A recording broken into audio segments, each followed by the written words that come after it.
purpose of this day's work was to investigate the geology on the flanks of the Cantal stratovolcano, to identify the evidence of the various active and passive phases of the build-up of the structure over time. The aim was to concentrate on its northern flank. The quarry below the Col d'Etremont is now disused, possibly due to the cost of the material. The phonolites and trachyandesites found here have the prized blue tinge, although finding the actual blue crystals, which have good cleavage, proved challenging. In this locality there was too much sodium and potassium in the magma mix to make plagioclase, and not enough silica to make true feldspar. So the phonolites here contain felspathoids, similar to feldspars, but with less silica.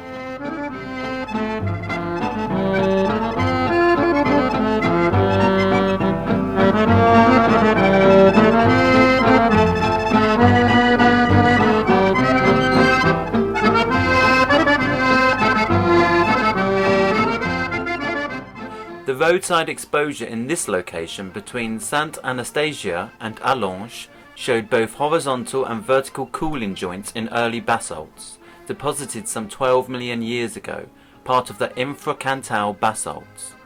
The lower stratum is iron-rich and rotten, overlain by a breccia band.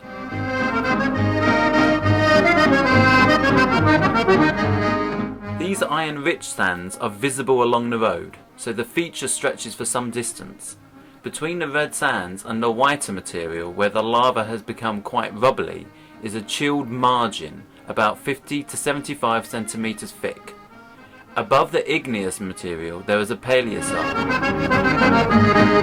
At Pont de la Gazelle the party looked at the pale-coloured roadside exposure, which contained a large number of unsorted angular rocks in a matrix-supported outcrop, the remains of two pyroclastic flows.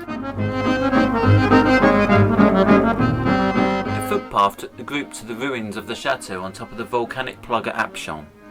This feature is the remains of a dome, and the cooling structure showed very clearly as basalt columns both vertical and dramatically horizontal, where the doming had bent the columns to the shape of the structure as they cooled.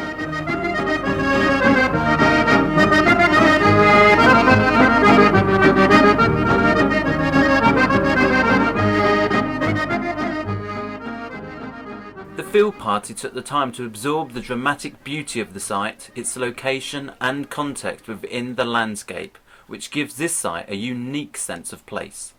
A fitting coda to what had been a busy, informative and memorable visit to the Auvergne region of France.